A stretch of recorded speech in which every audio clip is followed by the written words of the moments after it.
listening to the Flickcast, a podcast about stuff nerds love. I am Chris Ulrich, and joining me, of course, my co-host, Joe Dilworth. Joe, what's up? I don't know. It doesn't look like anything to me. It doesn't look anything to me either. Yeah, I wanted some dramatic... I was going for some dramatic tension in there. Dramatic pause. Joe Dilworth.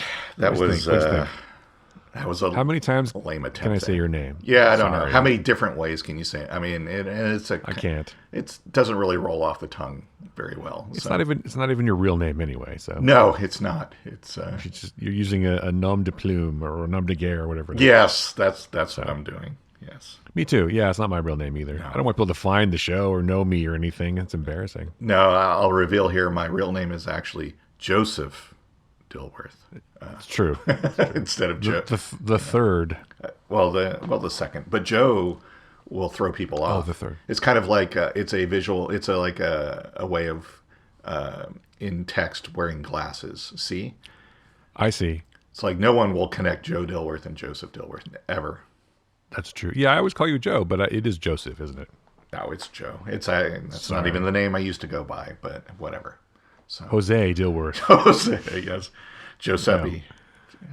Giuseppe. Well, I like that one. Can you be Giuseppe from now on? Sure, if you want to. I'm not going to do an Italian accent, though, because that would be racist. That would be terrible, yeah. I'm not going to... I'm just Chris. I've never been Christopher. I'm just Chris. So. Really? Is your actual full name Christopher, though? No, it's not. My mom went to great lengths to make sure that it was not for some reason. Interesting. So, okay.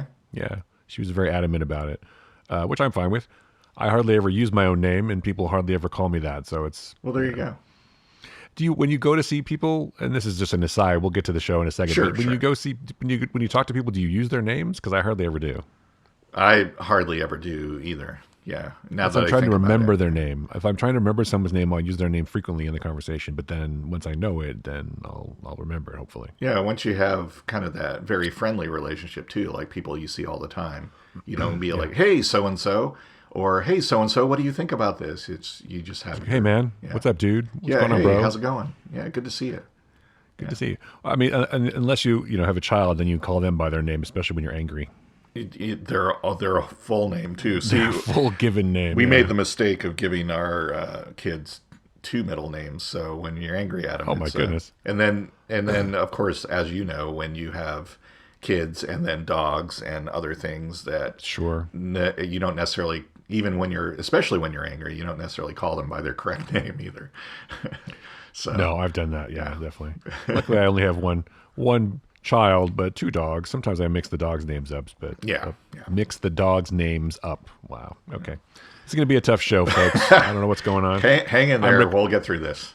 I'm recovering from something. I don't know what it is, flu or whatever, but gin, scotch. Gin, scotch. One scotch, one bourbon, one beer. Is that what it is? No, it's bourbon, one scotch, one beer. Anyway, yes. Yeah. I don't know. Anyway, on today's show, we're going to discuss Andor, and we're going to discuss maybe some other stuff. I don't even know. And I feel like we haven't talked about Andor very much, so we'll probably get into that quite a bit. But also, there's some news. Your favorite show got canceled. I'm sorry to hear that, but it's not my favorite show. But I really, really like that show, and I'm disappointed. Well, here's the thing, though. Here's my thing, though. Here's your thing. Tell me your thing. When we got to the end of the fourth season, I was like, so that's the end, right? That's where it ends. And they were like, oh no, we think we want to tell another season of story. We always envisioned this as 5 seasons, and we're pushing for that. So then I got excited about, cool, we'll get to see what world Dolores has created. Spoilers. And then I was like, okay, I'll be on board with that. And then it was like, oh, no, it's canceled. I think if they would have just... I'm fine with them ending it at the end of the 4th season, to be honest, because I feel like it reached a natural conclusion. Sure. Do I want to see what happens next? Yeah, absolutely. But I think it stands on its own as 4 seasons, and I want to rewatch the whole thing now and go through the whole experience again. But so yeah, it's kind of a bittersweet thing. So I'm like, okay, so they didn't have to keep going, but because they wanted to, I was very excited about it. And now, but yeah, it's an expensive show, and I understand, even though the viewership is down to 4 million an episode, and other shows would kill to have that kind of audience. I get that they have to do like any show, do the cost analysis. Sure. It's like, is that enough to justify spending 250 million or whatever per season for 10 episodes? No, probably not. So I get it. No, it's not. And even though they have, contractual obligations to pay all the actors. Well, I can't even talk today. Technically, they still have to pay everybody, which I think is funny. But it's cheaper to do that than it is to do an entire season. So I thought that was kind of funny because they had accountants going, all right, so here's, if we don't do the 5th season at all, we're going to have to pay X million of dollars. If we do it, we're going to have to pay X million of dollars, and that number to do it is way higher than the number to get out of this. And again, we only have 4 million people, and it's possible they would have less going into the final season. So I get it. It still would be kind of nice if maybe they did a movie or something to wrap things up, but I don't think 4 it's seasons and a movie. Yeah. I don't think it's a show you could wrap up in a 2-hour movie or something like that. So no, and the numbers don't lie really, because House of the Dragon is getting like 30 million viewers per episode, right? And it costs less than Westworld, so it's like they're not going to do. Yeah, exactly. They weren't going to do another season because it's just, it's just not economically viable. So it's only going to cost about 10 million to pay the actors and everybody. So it's fine, and they're going to just cancel it. So. And unless everyone's like, well, there's other streaming services, even if the Nolans are able to shop it elsewhere, I don't see anybody else having that kind of spare cash at the moment. So I don't think. Right. Yeah. So it's interesting because HBO used to just be like, yeah, we'll spend whatever we have to do. Even before Netflix started that whole thing, because they had like Rome and a bunch of other expensive shows. And of course, Game of Thrones, which is a hugely expensive show, which I feel like paid off for them. So yes, yeah, I'm sort of surprised they didn't just finish it, but I also think they just decided that it was kind of finished, and it makes more sense to pay everybody off, which I still think is funny. Of course, people are upset about that. Well, the actors get paid, blah blah blah blah blah. But whatever. Well, and I mean, get a better contract. I'm just saying. Let's be honest. Game of Thrones and House of the Dragon, the Tears of the Dragon. Those also have other revenue streams that make them money as well, and Westworld doesn't. I mean, there's no line of Westworld action figures. There should be. There should be. I don't know how it does on home video. Probably not a lot. So there really isn't. I mean, if it was like, well, it cost us $100 million to do the final episode with 4 million viewers, but we're making $500 million from merchandising. Yeah, let's do it. But I don't think it has any of those streams. So, is there? Are there really Game of Thrones action figures? I didn't realize that. There might be. I think McFarlane Toys has done some, and then there's like, I totally want to get some. There's like a whole lot of other. There's like dragon egg candles and all this other. There's a lot of merchandising for Game of Thrones, and I feel like maybe there is for Westworld. If there is, I don't know about it. I'm sure there's some Funko Pops, but people just dressed in regular clothes. Yeah, exactly. Or old West clothes. Yeah, that's it. But I think that the Westworld cast will be fine. I feel like Ed Harris will probably work again. And, yes. Yes. And Thandaway Newton will probably work again if she wants to. Evan Rachel Wood will work again, so I'm not too worried about it. No, Evan Rachel Wood is actually in my pick this week too, which I shouldn't say anything about. But now I can't. You go on with the show. I'm gonna try to figure out what it is, and I'll let you know. Oh, you'll figure it. It's not Westworld. You'll figure it out. It's Westworld. It's Westworld. Yay! No, I like the show. You know what? I'm sad to see it go, but I kind of felt like that it like you said, it did have a conclusion. The world, they go into the whatever it's called, and and that's a good way to end stuff. I think so. Everything's sort of resolved, and what is the nature of reality, etc. And you're fine. And so, I think you could end it there. Well, and Lisa Joy and her husband Jonathan Nolan have another series already airing on Amazon Prime, The Peripheral. So they're obviously still creatively active, and it's not their only thing. I haven't watched The Peripheral yet, but I am going to, because I'm just on the pedigree of them alone creating it. I'm like, yeah, I think I want to watch that. Well, I also like that Chloe Grace Moretz too. Yeah, and I was going to say, and also then once they revealed who's in it, I'm like, oh yeah, I'm going to definitely check this out. So I will watch it. But You can't go wrong with Hit Girl. It's pretty funny. yes, well, I just remember seeing that movie in Kick Ass, and I was like, this little girl is so funny. How could she be? And then reading interviews and stuff, she couldn't even see the movie, and her mom right. wouldn't even. It's like she's so funny, and the movie is really good. I enjoyed it a lot. That was a very good film, I thought. And as it happens, she turns out to be a really, really great actor. So there you go. Yeah, she turned out to be really good. But yeah, I haven't watched The Peripheral either, but it's also a William Gibson story, which I appreciate. Yes. So I'll Yeah. definitely get it. I'll get Well, I think once I'm done with Pennyworth and Titans just started again, which I'm excited about. That first episode of Titans is super interesting. Lex Luthor is in it, which I think is cool. He's a good villain. And especially played by Titus Welliver, who's always... Yeah. I mean, he's on still starring in Bosch, which is just an amazing He's series. good, yeah. And so, he's really good. It's kind of a different take on Lex. It's like Lex is more of a... Yeah. He seems much more sinister in this one. And so... but I don't know if you've been following the story of Titans, but Superboy, I'll just call him Superboy. Yes. Is a genetic combination of Lex and Superman. Yeah. So it's like...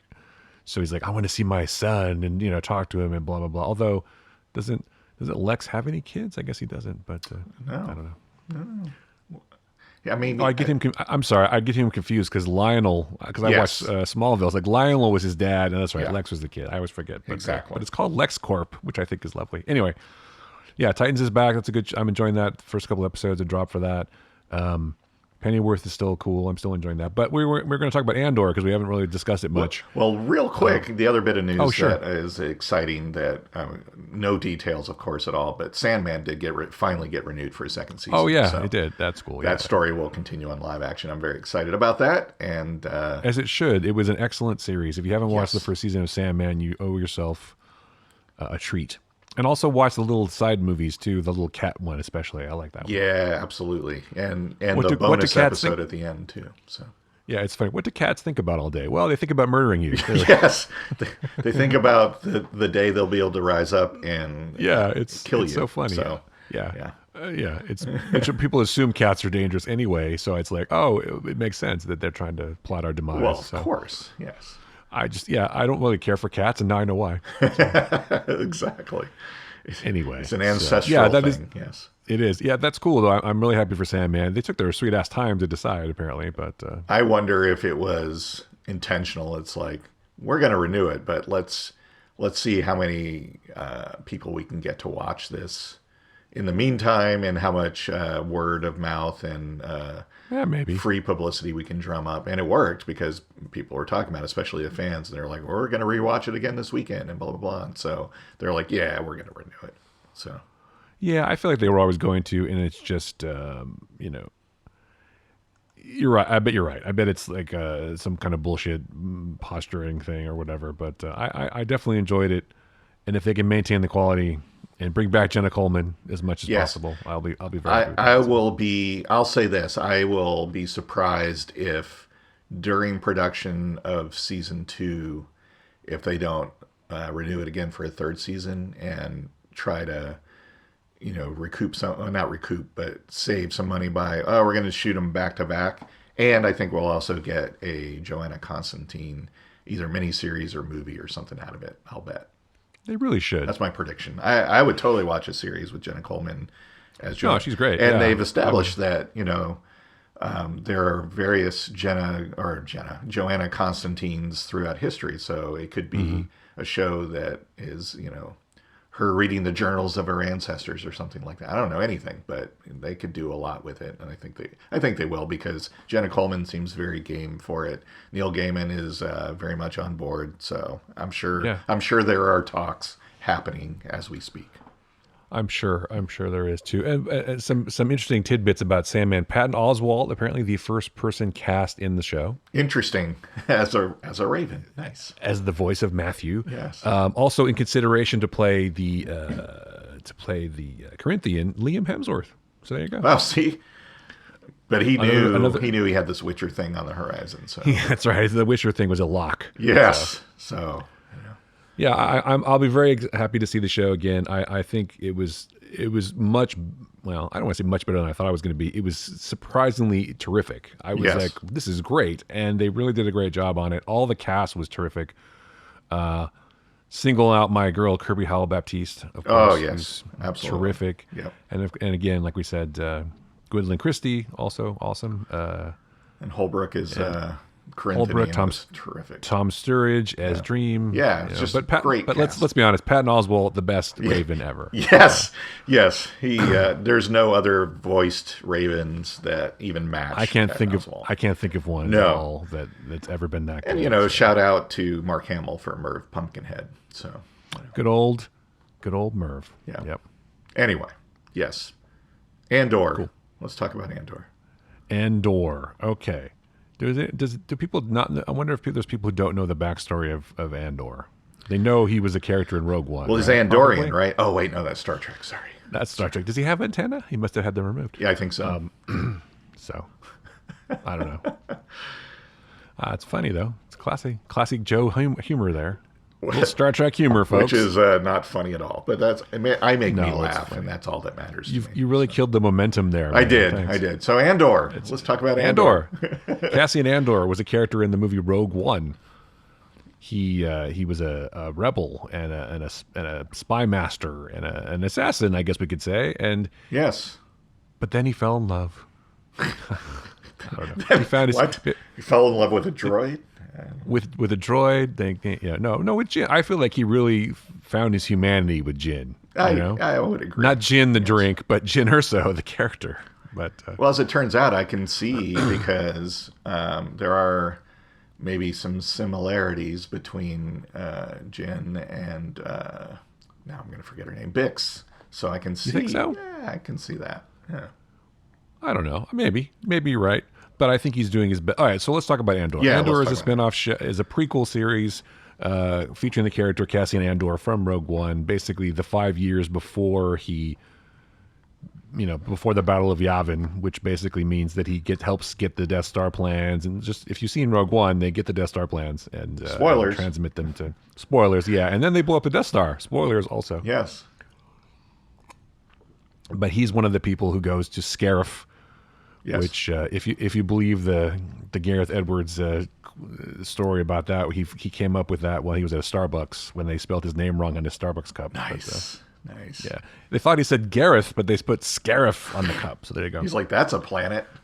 That's a planet in the Star Wars universe. Yeah. I'm totally gonna that. Anyway, I kind of believe that's probably how it happened. Actually, It's probably true. I think that's kind of how George named a lot of stuff in Star Wars, were things mispronounced or mispronounced. Or he's just like drunk one night. And, yeah.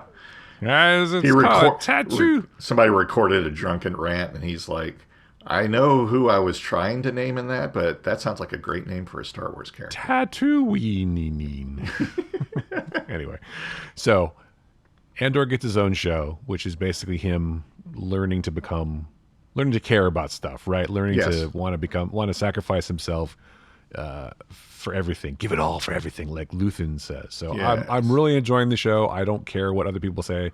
If there's any criticism about how it's too slow or it's not Star Wars because there's no laser swords or any of that other shit. There's no aliens really. It's a terrific show, and I think that Diego Luna is killing it in this show. He's like, you totally believe everything. I mean, he's a great actor anyway, but Yeah. he's just doing such an amazing job. I think almost uniformly, even the guest stars are good. Yes. The minor characters, all the supporting cast, everybody is just really, really bringing it.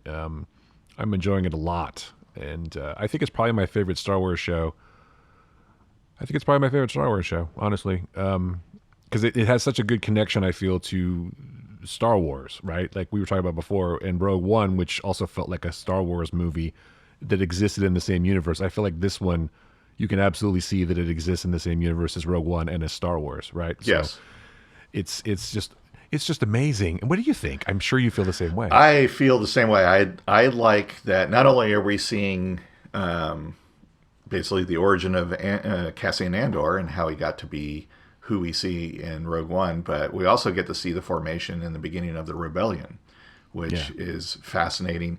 And I agree that I see people going, oh, the pacing is just too slow and it's glacial. I'm like, what show are you watching? Because I really feel like every episode, there is a lot that happens in each episode. And we get to the end and I'm like, oh, wow, that's over already? Holy crap. That was only 45 minutes? Are you kidding me? It feels like we got a whole movie of development in one 45-minute episode. So I don't understand the criticism of its pacing. I think it's going really well. And there's a lot going on. We get 2 episodes. I don't want to get too much into spoilers, but we get 2 episodes with this kind of rebellion group that he gets in with. And I feel like by the end of it, everything that happens to those characters, you feel it because you've gotten to know, in a short amount of time, you've gotten so much character development, even just on these peripheral characters, that you're like, God, I hope they make it through this because I like these guys.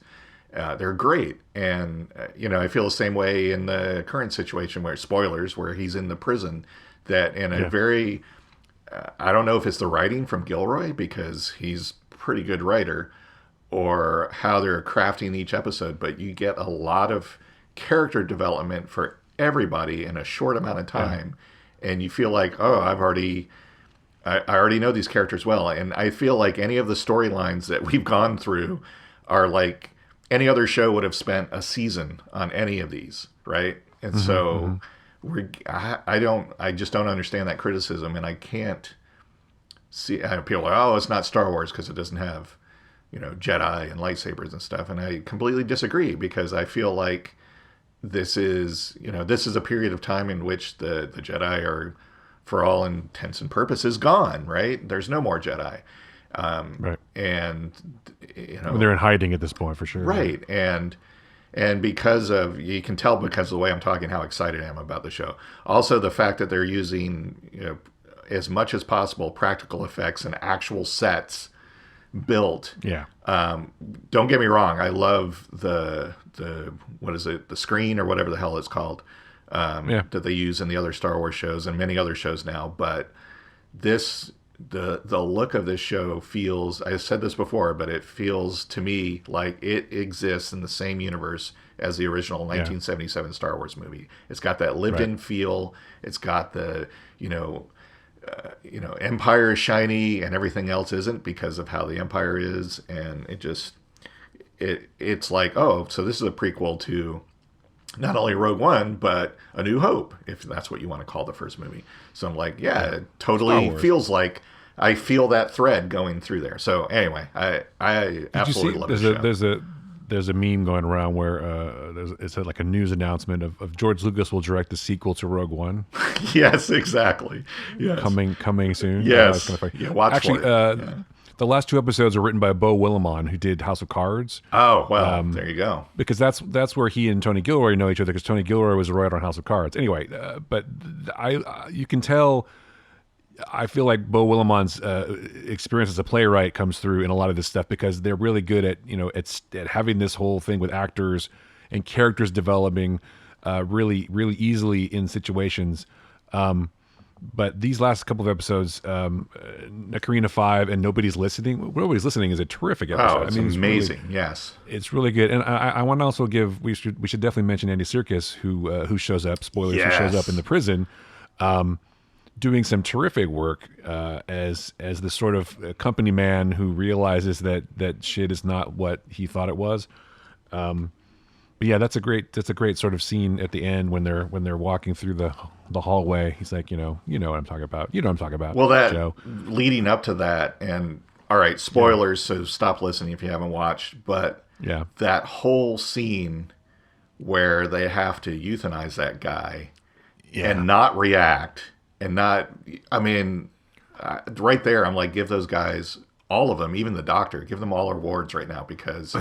No, they were all, the whole scene was excellent. And then right after that, when, because he's been asking him for 2 episodes, how many guards? And he's like, shut up. And he's like, how many guards? And he's like, here you go. Here's all the information you want. We're getting out of here. So. You see, the thing is, you see it. You see the change. Yes. And that's why I think he's so good. You see the change on his face and in his eyes when he realizes we are never getting out of here. Yep. Everything I've been clinging to, all the stuff I put aside, and, and all the hope that I have, because he does, even though he tells everybody to forget about that shit, he believes the system. He believes in the system. He believes in the thing, and that he's going to get out eventually. I've got this many more days left, whatever. But you see the shift on his face, and that's good acting, in my opinion. Just it's on. The camera lingers on him. He's like, fuck, man. Those are those little scenes are the things I love in these things, and it's just and they take the time to do it, which is great. Yeah. See, I'm fine with. I love explosions. I love action. I love lightsabers. Obviously, I love Star Wars, but I also love character development. I love scenes where characters can take a breath and have a conversation, or you get these beats of things where people are actually existing and inhabiting their characters, and that makes the stakes higher. That makes you care. There's a place for like super action-y movies where it doesn't matter necessarily if you care about the characters, because the shit's going to just blow up anyway. But in something like this, you don't need all of that flashy stuff. We're telling a different story here in the same sort of universe. And you're, like you said, you're getting you're seeing why the rebellion was so important, and why fighting, fascism or whatever you want to call it is so important. And you can see the seeds of that, and what it's like to exist in a state where everyone is oppressed. Yes. And the best kind of stories are stories that also resonate with present day and, with the times. And absolutely, I feel like it's resonating with the times. But then we can't also forget about, Mon Mothma. We can't forget about Stellan Skarsgård's character, Luthen going to, it's the whole conversation with him and Saw Gerrera I thought was interesting too. Is like, what do you believe in, Luthen? It's like, what do you believe? And he doesn't answer, which I thought was interesting. And I love the whole back and forth with, who did that heist, and Luthen is basically pushed it onto Gerrera, and it's like, is that how it's going to be? Is that going to be like leaked? Is that, is it more important to build the legend and instead of taking credit for something? It's just like, that whole conversation was just amazing. And, Saw Gerrera is an easy sort of person to put that kind of thing on, because he's an extremist, right? So Luthen, I think, is just doing self-preservation, because the scene before that, he's like, maybe we should shut this shit down or whatever. Yeah. And, maybe we're in over our heads or whatever. And it wasn't Leia, it was something else. Clea. Yeah, I thought he said Leia, but I was like, okay. Anyway, so he's like, now that's how he hides, right? That's how he... Yeah. And Saw is already wanted, already a known figure to whatever. And so he's self-preservation is important to him in the long run. And I wouldn't be surprised if we find out some other thing about him, that there's something else going on with him. Not that he's a turncoat or a spy or whatever, but maybe. Well, I mean, that's kind of what the show is about, is who you present in public and who you really are and what you're really doing. Right. I mean, Mon Mothma and Genevieve O'Reilly is amazing as Mon Mothma, because she's, more than any of them, has to really walk that line, because she's out in public as a senator, and seems convinced, and probably rightly so, that her new driver is spying on her husband maybe as well. And Alistair McKenzie is doing a very subtle part as Mothma's husband, but even he has these looks where it's like, is he spying on her, or what's going on with him? So something, I think, is going to be revealed about him. And then and the daughter too is going on with something that's going on with her too. Her childhood friend. I mean, there's like there's really some great stuff going on here. Well, I think it helps build the tension of this. It's like, well, we can't hide this money. We need to go to this gangster guy. We need to get this banker thing, and that's all getting set up for something. But yeah, I mean, it can't be that easy. And she's out in front. She's the face of She has some dissent with the emperor and everything, but it's like, that was an interesting scene though in the council chamber too, in the Senate chamber. Like all the lights are turning off and people are like shouting and whatever. It reminds me a lot of like the House of Parliament in England, exactly, where they're like yelling, roasting each other. But it's like she's doing a lot. But I'm so interested. I wonder if they'll cover this next season. What makes her? Because eventually she just she bails, right? She has to. Right. Obviously, she lives, because we see her in later movies, even all the way up to Return of the Jedi. So, but Boffins. But what happens to Luthen? What happens to many? We know what happens to Saw. Yeah, we know. We saw Saw. We saw Saw. Yes. Saw. I would say that, like you and I were talking about before we started doing the main episode today, just because characters weren't brought up Right. in other movies and everything, it doesn't mean that they didn't exist and they didn't do, they weren't around. And so they weren't talked about because it's a network of spies, it's a network of rebels, Right. and they don't just, list their credentials and their associations when they're doing stuff. It's not like something that, my name is whatever, and here's all my friends that I work with, and Yeah, you might know. Well, yeah. you might know. Well, You might know me from such terrorist attacks as. Well, because exactly, because Andor in Rogue One is pretty closed off.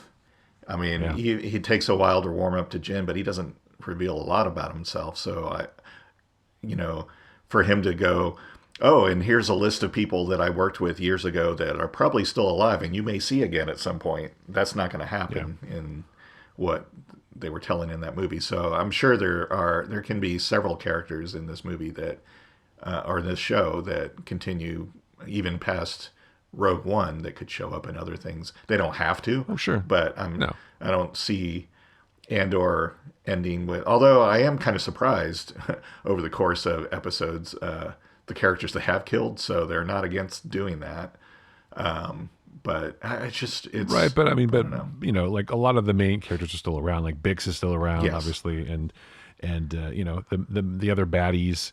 I'm really enjoying those guys too. The what's her face? Oh boy, I'm gonna forget the name. Bix is good. Luthen, Daedra, Denise Go's character, the security girl, Yes, woman, I should yes, say. She's yeah, great. she is. Wow.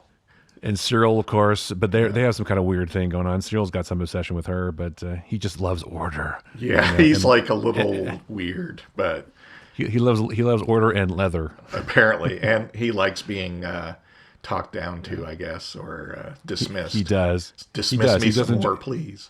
Yeah, I think there was a little bit of that going on because he's got the domineering mom. But I don't think that's like reciprocated from Deidre though. She's just like, who is this? I would agree with you, except maybe it is a tiny bit. I guess that's true. She's not. She's like, I could have you arrested. It's like, Right, well, but she why doesn't. don't you? That's- Yeah. That was their meet cute, right? Yeah, Remember that time exactly. I tortured you, and then Yeah. now we're married, And you came back. So- Yeah, exactly. And now we've been married for 25 years. Yeah. yeah, it's every love story. Oh, It's in the torture that chamber. was so funny. Yes. That was so funny. Yeah, it's just there's so many little things like that. It's just I feel like that whole scene where he's like stalking her outside the ISB thing, and she's like, I could, like you said, I could have you this, I could, but she's not doing it. Well, and And there's a reason for kind it. of mirrors her because she was told leave this alone, and she's like, I'm not going to. And she told But him. at that point, she has the mandate to do whatever she wants. Well, right? true, At that point, but she has the. that's how she got it. Was she didn't let go, Yeah. and she sees that, and he's like, "Yeah, I'm not letting this go because this is bullshit, and I also like you." But so, Yeah, well, he's a person who loves strong women, so Right. or loves / hates strong women. So yes, but yeah, it's he's just over here pulling the wings off flies and stuff, and well, as we discussed before the show, that he's probably actually out killing people indiscriminately. I've got some dudes in my trunk. That's cool, right? Yeah, that's what he told his mom. You went into my trunk, and you're not supposed my to. private trunk. That's where Yeah, he keeps his trophies from his kills. His trophies. That could be. That absolutely could be. You're right. And mom doesn't want to see it because she's just like. And speaking of mom, as you said, Catherine Hunter, yeah, just awesome. amazing as the over dominating mom. She's If fantastic.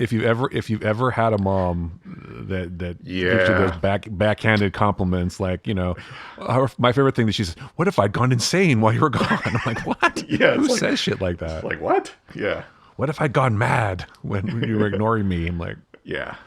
No, I don't get the criticism for the show. I think it's truly amazing. my question is though. I'm sorry. My question is, when does he kill her? Because he's going to Yes. strangle her at some point. Yeah, Just say, stop talking. I think once he's like back in, once we're gonna, Deidre's like, you're gonna be my, right hand man on this. He's like going home and he's packing, and his mom is like, what are you doing with it? And he's just like, and then the next scene you see her stuffed in a box or something. I don't know. Why don't you shut up? That's what he's going to do. Yes. He's going to make her shut up, Yes. and then Yeah. I feel he's going to snap. At Yeah. something. That guy's going to do something. He's going to do something, or He's way too tightly gonna do wound. Yeah. he is. He's going to do. He gets rejected by Daedra, and he does something even worse to like get her attention. He's just like some kind of genocide thing. I killed all these people for you, you know. I had wondered at first, but I think the conversations he's had, definitely not. But I had wondered at first if at some point he would end up with a rebellion, but because it'd be like, he's discarded by this, thing he believed in, and then once he digs into it, he understands that, they don't care about individuals, or it is all about just power, and that he's not. But I don't think that's going to be the case. There's no way. Well, then there'd have to be a really interesting scene between him and Cassian then. Right. Because Cassian is the cause, in his mind, the cause of all of his problems. Well, he finally meets up with Cassian, and he goes, "Cassian, I have to kill you." And Cassian says, "As you wish." And he realizes all along that when he said "as you wish," he meant "I love you." And they go off together. That's how it ends. Yeah. No, I always thought Cassian was K2SO's boyfriend, but I don't know. I think he is, I can't wait to see K2SO next season. Yeah, next season's going to be weird because it's going to go over 4 years. 4 years, yeah. So that'll be interesting. But So how does this season end? There's 2 more episodes. Obviously, they escape from the prison. I don't know. I really don't know at this point because. No, they have to. I think at the end of the season, he's got to be brought in with Luthien and Mon Mothma somehow. Yeah. I do like, he's like he just kind of seems to be this hapless guy that falls into trouble, and because he's looking for his sister, and then maybe Dietrich's his sister. Anyway, maybe. He goes, he does this heist, gets all this money, and he's like clear and free. No one wants to go with him, but he's like, "Oh, that's cool." And he's like living it up in a hotel, and he basically gets arrested just because some trooper's having a bad day on some trumped up thing and gets sent away for 6 years. I was like, that's pretty funny. Although that says, I think that's a little bit of a statement on, if maybe he had been a fine, upstanding imperial officer or member of the planet or something, and not someone of a particular color or something, he might have gotten off scot-free. So I wonder if that's. Well, I'm sure they're making that kind of commentary. It's like, what are you doing? Why are you running? It's like, I'm not running. Used to be a 6-month sentence. 6 years. It's like, what? Yeah, exactly. Well, I mean, I've seen a lot of interviews with the creators and stuff. They talk about how, and with Diego Luna, saying you really are getting the idea of what it's like to live under some kind of oppression like this, and how there's like no hope, but just a tiny bit of hope. And that's, he sees, like he and Luthen have that conversation, like, he's like talking about the Empire, they're so happy and fat, and, they can't imagine someone like me would ever, come into their house, right? Yeah. And do something. And so he already feels that way for many reasons, but I think someone like me has got more than one meaning. He doesn't just mean poor. He just means, someone of color or whatever, which is also interesting if you think about it, because a lot of the, main rebels are a bunch of white people, right? Right, exactly. And Saw is the person of color who's kind of like out on the fringes. Yeah. But Luthien is a white guy, and Mon Mothma, obviously. So I don't know if they're making any commentary. And of course, all the Imperial officers are all like, in their tight white uniforms and their jackboots and everything. So, they're definitely, that's what I mean. It's like it resonates with more modern times because I mean, you think about it. Cassian is an immigrant, right? So exactly, yeah. And he's used to being treated like shit, and he had to work within the system and in the fringes of the system to survive, and he doesn't want to be. He's like risk averse a little bit. He doesn't want to stand out. He doesn't want to be seen because he likes to work in the shadows. But now he's going to have to be seen because of all the stuff that's happening. So it's just a really good show, and they're really spending a lot of time, developing these characters and everything. And I'm disappointed in some ways that it's only going to be 2 seasons, but I am, because it's like, I'm going to enjoy it the way I'd watch 5 or 7 seasons of this, and I really hope that after this series that Tony Gilroy is not done with Star Wars, because he's a really good storyteller and writer, and I would be interested to see what else he could do. Something you said that really struck home is in the original Star Wars trilogy, even in the prequels, we get only a taste. We were mostly told that the Empire is bad. I mean, yeah, there is the Death Star thing, and that's pretty terrifying. But here we get to see how bad they are. We really get to understand that no, they're not. They're not misunderstood. This is really terrible because they even have conversations where they talk about the Emperor and some of the things that he's implementing and stuff like that. So, I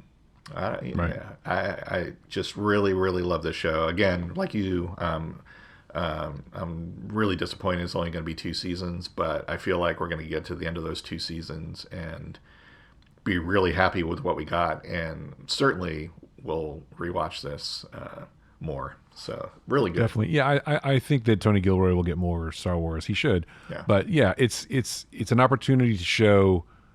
Well, you have to have a reason, and you have to understand why someone like Cassian would finally step up and take a chance. Yes. And become a rebel, and like Luthen says, to give everything for something, right? Why he would do that? Because he's not at the beginning of this show. There's no fucking way he's going to do that. He's the opposite of that. He's like, I'm going to work my thing in the and do my thing on the down low, basically. Yeah. But at some point, he's going to be pissed off enough and realize that the Empire is not going anywhere. And this is like the worst part of the Empire, right? Where they're at their most oppressive. Yes. And they're building the Death Star and they're doing all this stuff. And he's like, you know what? That won't work for me. Right. And maybe he doesn't reach that point at the end of this season. He probably doesn't. But he definitely reaches it by the end of the next season, because that leads right into Rogue One. And so exactly. But you have to see it and experience it with him. You have to see the stupidity of, oh, you're just running on the beach. You're going to go to prison for 6 years because you're, a minority or whatever. You don't belong. You're not one of us. Right. You got to go to jail. Exactly. Obviously you're different, so we're going to persecute you. And that's why it's interesting that there's no aliens in the prison. It's all able-bodied, quote-unquote, able-bodied white dudes. But you got to feel like, and this is kind of spoilers, but you got to feel like Uli was already recycled at one point, right? Right. Yes. Ulof. Exactly. Maybe not, but that's a really interesting premise. It's like no one gets out; they just send you to a different level. Exactly. Yes. And then they had to. Someone found out, and that's why they had to kill all those dudes. They right? just wiped out the entire floor. It's like holy crap. Yeah. So if the Empire, there's, like he said, like Cassian says, that they're so smug. Like the warden is like, we don't have to do this because we have the floor, And that's, by the way, the prison design is super ingenious too. Yeah, it is. Just take off your shoes, and we don't need that many guards. We don't need that many whatever. That means if there's 7 levels and 12 guards, how many guards is that? That's nothing, right? Right. But maybe in the entire. I can't do math, but it's like under 100. But at the flip of a switch, they can kill all of them. They can, but the other thing to keep in mind is there's only that many guards, and that means but how many prisoners are there? There's 7 levels with 7 rooms and 7. There's like thousands of prisoners, right? Right. 4,000 prisoners maybe, and like 40 guards. Right. Who are so smug. There's so few guards that guys are late to transfer prisoners, and they're like, because they've already sort of started to show that the system is weak, right? Yeah, they're complacent. Because the guy was late. They're complacent. They're like, oh, nothing could possibly happen. We have our little zappy things. Yep. But, I think they'll get their comeuppance. I kind of feel that's going to happen. Will. And we've also shown that Cassian can fly a ship, and we also show that, I feel like we're not going to see that much more of Andy Serkis's character. I feel like he's going to do something to help Cassian escape.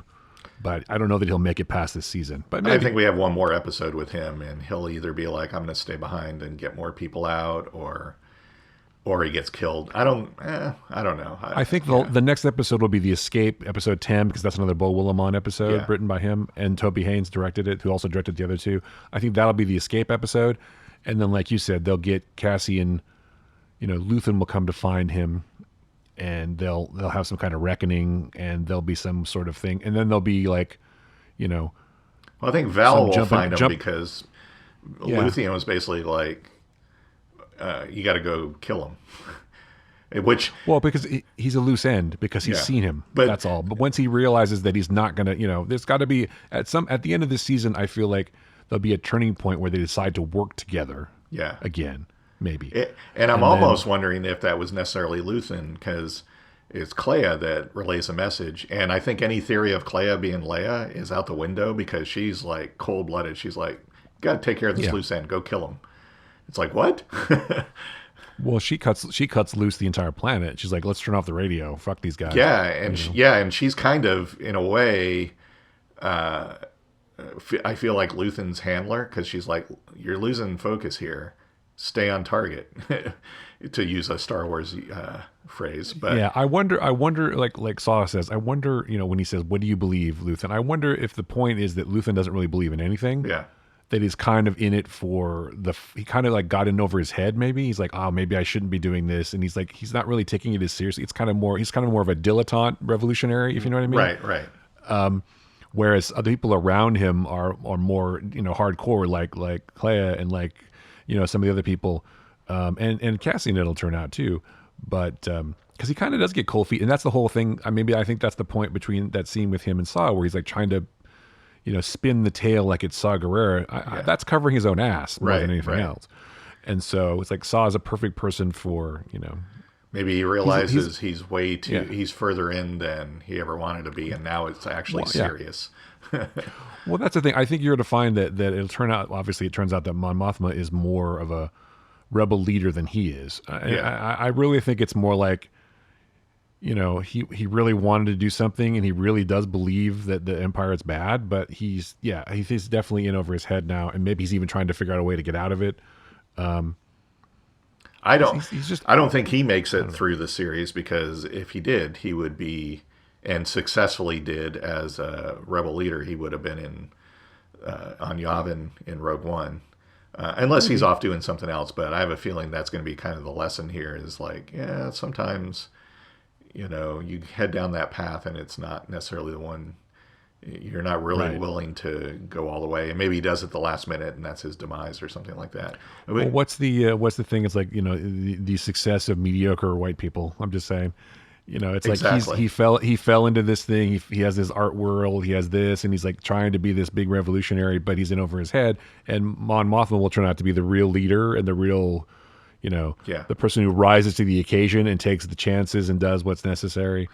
And he won't be. I think he'll fold at some point, and maybe that's something that Cassian does. Maybe Cassian ends up killing him. I don't know. We'll see. But because he doesn't have any compunction against doing that, so he doesn't have any. He doesn't. I think killing bothers him, but I think he's at first and foremost self-preservation is the most important thing. For him. I guess you're right. He's not a robot. He loves his adopted mom, obviously, and his adopted father. He felt terrible when he died, and he feels terrible about. He only comes back to the planet to find her, to find Fiona Shaw, to find Maeve. That's true. Marva. That's why he comes back. Well, he doesn't come back for Bix. He doesn't come back for anybody. That's true. He comes back for Marva and for the robot, maybe. Right. And so. And the other thing is, he takes her name. Her name is Andor. That's true. Right? That's where his name comes from. Yeah. So they rescued him, and they're the only parents that he's ever known, right? And so he cares about things, but he cares about a small amount of things. But he cares about his own survival, and that's what he's learned over the years is to survive. And so if it's him or some security guard, and you knew in that scene, as soon as that one guy was dead, it's like, nope, this other guy's dead too, because there's no way he's going to leave a living witness. It's like, fuck that, boom, that's it. So he's very practical, which I'm sure was a scene that sort of, as like a bookend almost to the scene in Rogue One where you first meet Cassian, where he does basically the same thing. So and they said that we'll understand why he is that way in Rogue One, and it's like, oh yeah, he's practical, but it does bother him. He doesn't like doing it, and he doesn't do it. He's not like what's his name that's going to turn out to be a serial killer. He doesn't indiscriminately do it, but he's not evil. He's just not a hero either. Yeah, he's not a traditional hero. He's an anti-hero in some ways. He has a code, right? Yes. But he deals in gray areas. He deals in, self-preservation and keep the people that you care about the most close to you and try to take care of them and fuck everybody else, basically. So I'm definitely, I'm in for the rest of the series. I'm looking forward to season 2 because I want to see how K2S2 becomes his pal. At some point K2SO. In season 2, though, I'm almost certain we'll get to see Jimmy Smits again as Bail Organa, because he is. I'm sure he is with the rebels in Rogue One, Yavin, so he's got to be mixed into this somehow. So maybe, well, I guess we could still get a younger Leia, not necessarily the same age as Obi-Wan, but we could get Leia at some point. But we'll see. I don't. Maybe that's mixing too much into it. But I don't know that you need that, honestly. I mean, I think you'll see Bail Organa at some point, and you might see Leia at some point because she's running missions for the rebels. I mean, that's part of what, she is. She absolutely is. But 5 years from now, she's on the blockade runner, right? Right. But that's not, so how old is she at this point? She's maybe 18 in that, and she's like, what, 14 or something at this point? So you could definitely see her. I mean, it spans 4 years. Maybe she'll show up towards the end. I mean, I don't know. I kind of feel like the show does fine without any of that. Yeah. It doesn't need the Skywalkers. That's true. And it doesn't need which brings me to an interesting question that I was thinking about the prequels and the sequels and all the Star Wars films. I was thinking the thing that made the most sense to me, would have made the most sense for Rey as a character, is for her to become Rey Organa instead of Rey Skywalker. But anyway, it doesn't matter. That's a totally different story. See that. Because that is the only Skywalker that she's ever had a good relationship with was Leia, right? Because Leia and her spent a lot of time together in theory, and Leia was training her to use the Force. Yeah. So why would she use the name Skywalker? She used the name Skywalker because that's what the audience wants, right? Right. No, it's I like agree. It's like when what's his face calls himself Khan in Star Trek 2, the movie. It's like he's doing that for the audience. He's not doing because no one in the room knows who the fuck Khan is. Right. He's saying that because of all the baggage that Khan has to the audience. And so, Into Darkness. Yeah, you're right. Because they make it this very dramatic. Call me Khan, and everybody else in the universe would be going, who? Yeah. Well, even the people in that room don't know who Khan is. Right. But for the audience, none it's of them. This big dramatic thing. Right. It's like it's a dramatic reveal for the people watching the show. It's one of my favorite things they talk about, like J.J. Abrams movies in particular. It's nostalgia at any cost. Right. Exactly.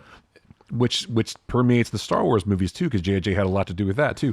So that's the reason she says Rey Skywalker. It's nostalgia at any cost. It's not character motivated. She should have been Rey Organa because that makes the most sense. But well, and anyway, again, it would have been great if the person she told that to was like, who? Because they wouldn't know. Lars they know, but they don't really necessarily know Skywalker. It'd be like Skywalker, wasn't that? Who's that? Punk kid. Well, then why would she want to associate with a guy who clearly was like one of the worst people in history in the world, in the universe? But the other thing is, it actually made more sense to me, which is why I'm starting to have more of an appreciation for the second movie, Last Jedi. Is she says I'm just Rey? That makes more sense too, because anyone could be important. It doesn't mean your lineage isn't important, right? Where you come from isn't important. The fact that you're tied to the Skywalkers isn't important. It just means that anyone could be a rebel. Anyone could make a difference, right? So her just being Rey, that would have made sense too. But it never makes any sense to me for her to be Rey Skywalker. It should have been Rey Organa or nothing. Or she's like, I'm just Rey, or she establishes her own name. It's like Smith. Make your own legend. Don't piggyback on another legend. Organa might have worked because that has more weight and prominence in the rebellion. It does, but it's like, but even the point is that she had the most positive interaction with Leia. You're right. Yeah. I mean, she didn't even know. She spent like 5 minutes with Luke. Or was a total dick. Rey Solo. Solo. Oh, so you're alone. I see. So you're Rey Solo. Yeah. See, that would have even made more sense. Because Ben Solo, right? Because she was in love with Ben. Yeah. So anyway. Yeah, I agree. That was like no. But my point of that sort of rant was that's why I like the show so much. Yes. It doesn't have to rely on any of that shit. It's not doing wink, wink. Look, the Skywalkers. It doesn't have to do any of that stuff. It's just relying on these characters and developing them in an interesting way and having their actions be motivated by their characters, not by the need to fulfill some kind of set piece to get to the next set piece, which doesn't make any sense. That's why I don't miss the explosions. That's why I don't miss any of that stuff, because you don't need it in this kind of story. You don't need it. What you need is what people are doing in this show, which is acting their asses off with good material. See, now you have me thinking if Abrams was doing this, like Andy Serkis's character, like have the last name Antilles or something like that, something to tie it into. Oh, he's Wedge's dad. Oh my God. or something like that, Yeah. right? And he would, let me tell you about my son who's a pilot. His name is Wang. Exactly. It would have devolved into that. And this is like, I mean, there's not even, the title of the show doesn't even have Star Wars in it. It's just called Andor. And Right, and it does have the rebel symbol, which I think is Yes. cool in the title. But that's because you're seeing the formation of the rebellion. Yes. I suppose the most Star Warsy thing in this is Mon Mothma, who's been in all the movies. right. But she doesn't. I mean, and the Emperor, of course, appears in the periphery or whatever. But because this is the formation of the rebellion, and the Empire is so strong right now. But it's like they don't mention Obi-Wan Kenobi. They don't mention the Jedi. They don't mention the Skywalkers, Darth Vader, or anything. They don't have to have any of that shit. Right. They just have. I suppose Saw Gerrera has a tie into to Rogue One, but that's Rogue One. So, But he still doesn't, yeah. That's one thing that's good. And believe me, I love all that other stuff too. I would watch more Skywalker stuff anytime, but this doesn't need that. This is a different show, and I think that's what makes it good. And I think part of the reason that I was sort of tired of Star Wars in some ways is that we were just getting more and more of that fan service shit, which you don't always need. And there's no fan service in this one. Not yet, anyway. Yeah. I mean, I like the nostalgia and callbacks and stuff like that. And in something that takes place well after the things we've seen, I get that. Even so, maybe in Boba Fett and Mandalorian, it's like, it's a little much. But I think those are fine shows. But I agree. In something like this, it's okay to tell a story that is separate from all that and leads into what is known, because it isn't. Yeah, I agree. Yeah, no, it's really well. That's why I like Rogue One so much. Yeah. You're talking about Mandalorian. I mean, Mandalorian is very, very. It's tied to Star Wars, obviously, because Yoda shows up, but and Luke and Grogu. Ahsoka. Right. But Luke isn't a main character. Luke's leaving. I get it, but it's still like. But that was also the second season too, right? Yeah, but it's still. Oh, he showed up at the end of the first season in Bo-Katan, you're right. Ahsoka shows up in the second season and gives Grogu his name, and so it's. Your name is Grogu. I think it works great, and I really love that show. I'm just saying we don't need that, like you said, we don't need that in everything. Every single series doesn't have, because at some point it's kind of like, how come these guys don't know each other? They know so many, they're 1 degree of separation from Luke Skywalker. Everyone doesn't have to be 1 degree from Luke Skywalker. It can. There was other stuff. It's a big galaxy. A lot of other stuff happened. Yeah. He's not going to say, my name is Cassian Skywalker. Maybe he will. No, he doesn't get a chance. So, anyway, I just wanted to mention that. I think it's one of those great things about the show is that it doesn't need any of that stuff. And that's all the backlash to it from fans. It's like, oh, it's so separate. Some people, some vocal critics are saying it's not Star Wars. Apparently, it's a bomb, is what people are saying. I'm like, really? I'd like to have that kind of failure because it seems to be doing really well. Yeah, people seem to like it. I mean, it's also good that you're getting 2 seasons. You don't have to worry about it. You just make the show that you want to make. Yep. And it's not like you're worried about getting renewed or something. So. But I would like to see, like you said, I would like to see some more Tony Gilroy Star Wars and some Beau Willimon Star Wars stuff. I'd like to see them do another show, or do a movie. I mean, because there's going to be more Star Wars movies. Yeah, it's going to happen. So what will that be? I don't know. Or maybe you continue on Disney Plus with some of the characters that survive from this and show them working in being in the rebellion, and then you could do a lot of stuff. You could do a lot, and so. Center the show around Bix, or around Daedra, who realizes the error of. I think you made an interesting point about Cyril, though. Maybe he does join the rebellion. That's interesting. I don't know. He realizes the Empire is not what he thought it was. He realizes they don't care about individuals. They don't care about individual effort. They only care about the whole and the collective. Yeah, it's interesting. Maybe. I thought, I did think that, but I'm now not so sure. But I think that would be an interesting twist, an interesting path to go from someone that ingrained into the Empire to being like a key part of the rebellion. I think that would be a great story to tell. And I don't think they're actually going to do that with him, but it would be. Well, I mean, I guess it depends on if they're trying to subvert expectations like the 2 dudes did on Game of Thrones. Yeah. And I'm fine with subverting expectations, but that has to be set up, and that has to be it has to pay off for a reason. Otherwise, you're just doing it to. It's not subverting expectations. It's just a surprise. Right. Right. It's like when what's her face jumps out and kills the Night King. That wasn't set up. I mean, maybe it was a tiny bit, but that's not a subverting expectations because she was kind of trained as an assassin anyway, and she kind of was already a badass. But then the whole idea of the prince who was promised, this whole prophecy thing, how does she tie into that? It's not. It's a surprise. Oh, shock. Yeah, here she is, and she kills the Night King. So it's like, okay. To me, it'll depend on how it goes with Deidre. If she's like, you know what, I value you, I'm going to bring you in, then yeah, no, he's going to stay in the Empire. But if she's like, ends up like having him arrested, she's gonna reject him. And if she's like, you have no value. The information is what is important. I have that now. I have no further need for you. That I could see. Like she said on many occasions, I don't waste my time. Right. So you're wasting my time. You've got nothing more to give me. Fuck off. Right. So we'll see how it goes with those two, I think. Yeah, when she has him beaten and thrown from the building, right. Then he'll realize that things are not the Empire is not all it's cracked up to be. So maybe he'll see the cracks in the system. I mean, who knows? But at first I was like, why are we bringing back Cyril? But now I understand he's right.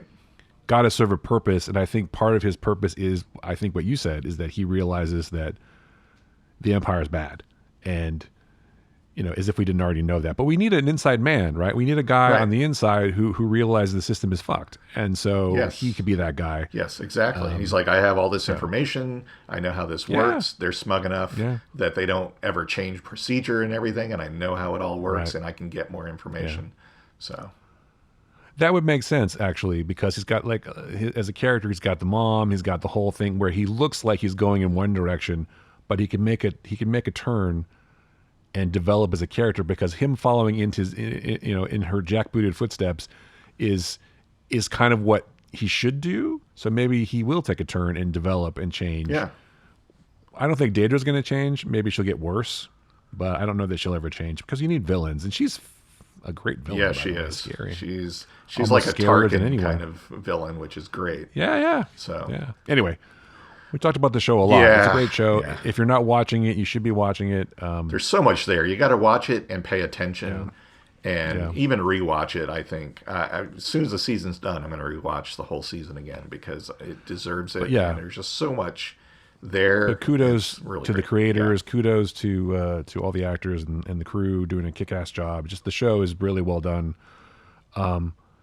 I mean, I'm sure they have a budget, but I love the fact that all the sets are practical. Yeah.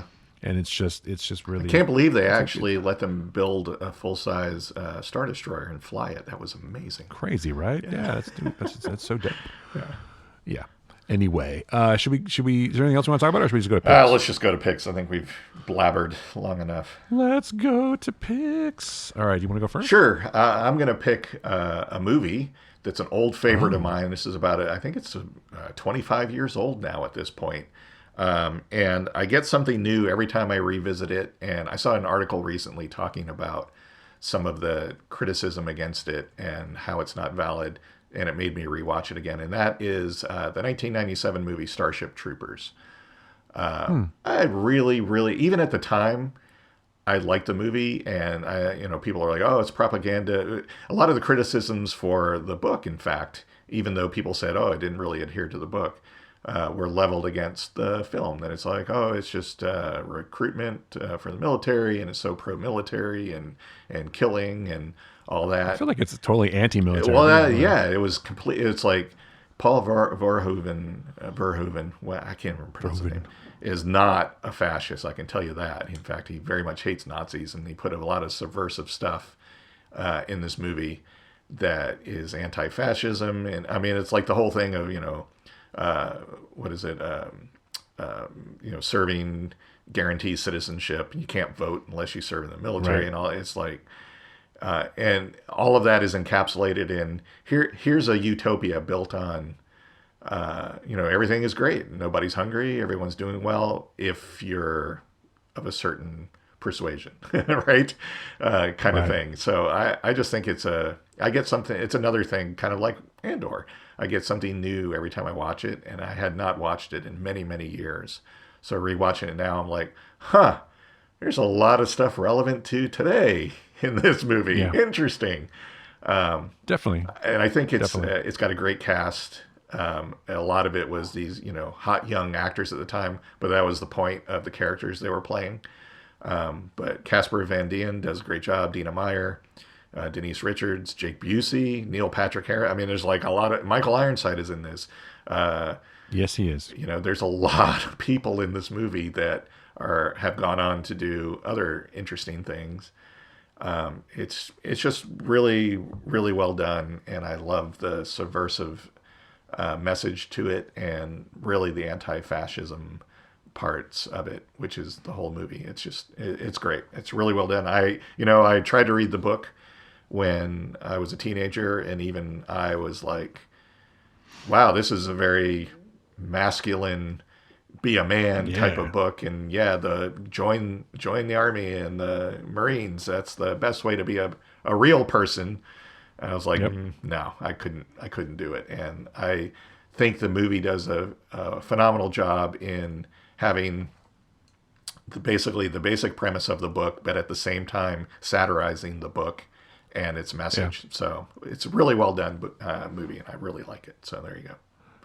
Yeah, I also I loved the book when I was growing up. I read it 100 times, basically not 100 times, but I read it a lot. But I think Heinlein would be the first person to say that it's more of an anti-military book than it is a military book. I mean, it comes across as very very pro military, but I don't think he thought it was. That's not what his intent was. But definitely the movie comes out, sort of satirizes the whole idea of the police state and the militaristic nature of things, and I mean, even the uniforms look like SWAT Nazi uniforms and stuff. I mean, it's like it's funny.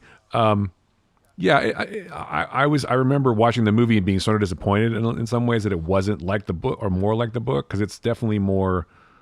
I don't know. There was no suits. I really wanted the armor to be in the movie. The and drop they didn't drop do that. ships and the suits and all that. Yeah. I wanted that. I mean, they'll do it again. They'll do it right. They'll do it that way, I'm sure, when they eventually make the movie again. But sure. But as I might have mentioned, a little known fact, I actually worked on Starship Troopers. So you did? The movie. Okay. I did, yeah. Sweet. For a little bit, my friend was Jake Busey's stunt double, and his uncle was the second unit director of Starship Troopers. So I went and worked on the movie for a week or so. Yeah, it was fun. But yeah, that's how we ended up meeting Casper Van Dien and almost doing a couple other things with him, but it never sort of worked out with him. But yeah, it was a fun movie to work on because I love the book so much, and I think that's the movie we met Michael Ironside on too. Nice. Who I ended up working with Michael Ironside several times. He's so awesome. He's an interesting guy for sure. Yeah. An interesting cat, especially if it's like 3 a.m. and you're like, week 6 on a set, and you're like, he's like tired and talking shit. It's pretty funny. But yeah, he worked with Verhoeven a couple times. He did. What's that movie? Total Recall. Total Recall. Yeah. That was before this. Yeah. So.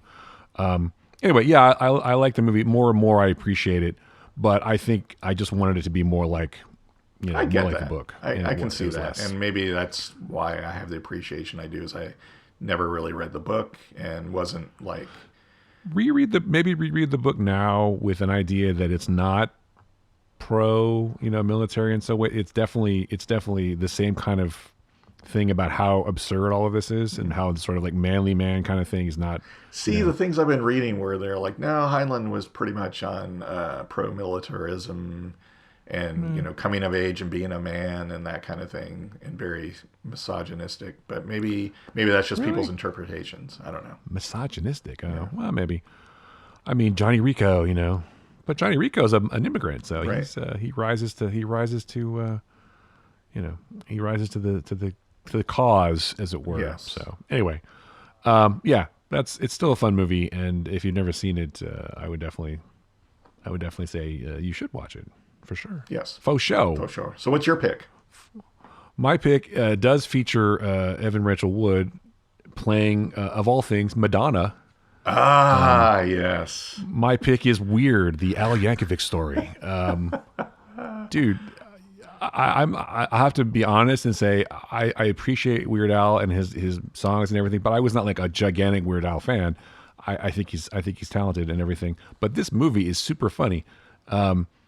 and really a great sort of origin story of this character, and you get the idea of this person, and you get the idea of why he's so popular with a lot of people and how talented he really is. And it's much harder to do these parodies and these songs than you think. Yes. And the fact that he had this crazy life with and dated Madonna and had this whole, and the whole cast is so. Radcliffe does a great job. I mean, I think this is his best work, honestly, that I've ever seen. He's just so good. Ryan Wilson's in it. Julianne Nicholson, Thomas Ledden, Quentin Brunson, who plays Oprah. She's awesome as Oprah. It's just a fun movie, and if you like Weird Al and you like broadly comedic biopics, but also with a heart in the right place. I'm not trying to be a jerk about it. It's got you get the feels too. It's just really a really excellent Jack movie, Black and too, I liked it way more than I thought I was going to. It showed up on the thing I get from movies sometimes. I'm like, I'm just going to watch it. Because I like Daniel Radcliffe. I think he's underrated in some ways as an actor, and I love Evan Rachel Wood, of course, who's always good. So I just her Madonna is so it's crazy spot on. She's so good at being Madonna. It's just shocking to me. The pool party scene and all the characters that are there is like almost totally worth it. Although the rest of the movie is amazing, but I just I've always been a fan of Weird Al. I loved his movie UHF. I thought that was such a great trippy movie. And I was going to mention that, And this movie just even the end credit scene or mid credit scene, it's just like there was a lot of fun and a lot of love put in this movie. And well, that's it, and it comes across. And they shot it for nothing, and in a short amount of time. I think it's like 18 days of shooting. They obviously didn't have the money or the time, but that's what it is. Everybody was really into it, and everybody loved it, and everybody wanted to make the best film they can, because I think in some ways people just love Weird Al. He's just a lovable sort of weirdo, and I hate to use that word, but he's odd, but people respond to that. And so I just enjoyed this thing a lot more than I thought I was going to, because I was like, I was not skeptical, but it's like, okay, I love the fact that it was a Funny or Die thing for a long time, because I remember seeing the fake Weird Al Yankovic Story trailer, and then it became a real movie. So it's just anyway. That's it is completely not what you expect, and it's great. No. Especially the ending. I didn't expect it at the end. It was like, really, that's pretty great. Definitely, but don't spoil it. I will not. And we will just say that if you haven't had a chance to watch it. Please Conan do. O'Brien play Andy Warhol. That's worth it. But, Jack Black is Wolfman Jack. Jack Black, so many people, Salvador Dali shows up. Patton Oswalt, of course. Conan O'Brien. Seth Green. Andy Warhol, yes. Elijah Wood, no relation to Evan Rachel Wood, by the way. Right, exactly. No, it's you got to watch this movie. It's just amazing. Yeah, it's pretty funny. So that's my pick. Weird. The Al Yankovic Story. That's a good pick. So, thanks. So that's it. Yeah, so find the Flickcast at Spotify, at Apple Podcasts, and all the various places you find podcasts. Joe and I are on the socials at What Joe Writes. I am at Chris Yu and Ulrich Picks on Instagram. And I'm also at Mastodon. But Mastodon is way too complicated. I can't figure it out. Yeah, it's really complicated. It's not at all complicated. I know. Everyone's like, go to Mastodon. I'm like, people are silly. I can't figure that out. Oh, it's easy. You just start an account. You just pick a server. And here's the thing about Mastodon. Mastodon is like email. And you just email people. I mean, it's not really email, but even if you're not on the same server, you can still talk to people. I don't like emailing people. Well, it's not email. It's basically tweets, but it's just you can follow people from different servers. It's decentralized social media, basically, social interaction. It's fine. You know what? I don't know that Twitter is going to implode or it's not, but in the meantime, you can find us on the Twitter and the Flickcast on the Flickcast on the Twitter. Find us on the Twitters while you can. Until it's gone, until what's his name runs into the ground, or it becomes more of a cesspool. See, I think, or he finally sells it to someone else for a loss. He's not going to keep it forever. He didn't want it to begin with. So he had to be forced to buy it. So I just think that it's funny. We talk about like characters in shows in stories not getting what they thought they wanted, but not really wanting it after all. Yes. I think it's a classic example of that. It's like I didn't really want this, but now I have to have it. So I'm just going to try to tank it or whatever, or try to do. Well, he's going to have to sell it eventually, either to get out of. He's taken too many loans on this, and he's not going to sell Tesla and SpaceX stock to lose interest in those. So he's going to have to sell it at some point at a loss, or he's going to go bankrupt and he'll have to divest of it anyway. So I'll buy it. I'm going to take up a collection. Joe, yeah, I got. I'll put $100 in for that. Me too. All right, so all we need is like another 30 million. We're good. It's not even worth that much. It's worth less than 20 million at this point. He bought it for 44 billion when it was estimated at 25 billion. So imagine what you could have done with that $44 billion. Well, how much you could have helped other people. It was an actual. Well, we can get into. No, I know. It's not real money. I realize that. It's that's just. Anyway, anywho, not to get we don't want this. We don't want to get into a big economics thing. But the point is that you can still find us on Twitter and Instagram and Facebook. Yes. And all the places that people hate and love. And, yes, exactly.